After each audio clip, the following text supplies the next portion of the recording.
მოგესალმები დაიკო, იმედია რომ ფესახის ფხეკი კვირა უკვე დაამთავრე, ან უკვე დამთავრების პროცესშია ისევე როგორც ჩემთან სახლში.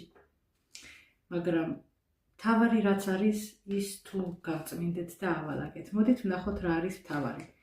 ალბათ კარადები ავალაგეთ, მთელი წლის განმავლობაში თუ კი სადმე კუთხეში რამე დაგვრჩა იატაკები ჩამოვწმინდეთ, ფანჯრებიც კი გავწმინდეთ.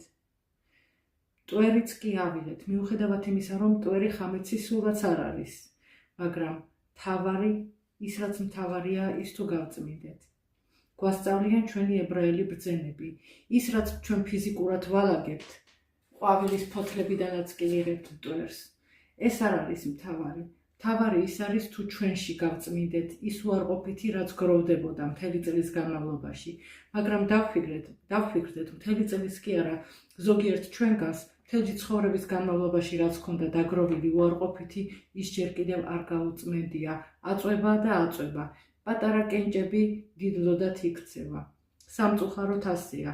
აიღეთ ფურცელი, ჩამოწერეთ. ამ ადამიანმა გამავრაზა, ამისგან მეწყინა, ამისი შემშურდა.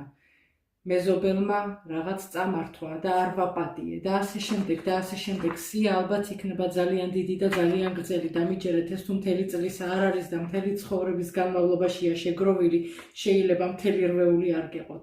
მაგრამ პატარა ასოებით დაწერეთ. აიღეთ ეს ფურცელი, რაც ჩამოწერეთ ყველაფერი და თქვით, იეჰი რაცონ მილეფანეხა. გამჩენო იყოს ნება შენი, როგორც მე ხლა დავხელ ამ ფურცელს. ეგრე გადახილე ის ხამეცი, რომელიც ჩემში დაგროვდა, რომ აღარ იყოს, რომ ქაშერი და ხიარული შევხვდე ამ ფესახს. ამენქენ იეჰი რაცონ. შეგიძლიათ ეს ფურცელი დაწვათ იმ ხამეცთან ერთად, რომელსაც გაიდან სახლიდან, ან უბრალოდ გადააგდოთ. შეიე ფესახ ქაშერ ვესამეახ. აბა კარგად ძვირფასებო მიყვარხართ ყველა. გააზიარეთ ეს ჩვენი ვიდეო სხვა ებრაელებსაც მოასმენინეთ და თორის გავრცელების მიცვაში ჩაგითვალოთ გამჩენმა. აგრეთვე შეგიძლიათ გამოიწეროთ ჩვენი YouTube გვერდი, Facebook-ზე, ტიკუნაკლალი ან WhatsApp-ზე შემოგვიერთდეთ. მიყვარხართ ყველა, ფესახ ქაშერ ვესამეახ.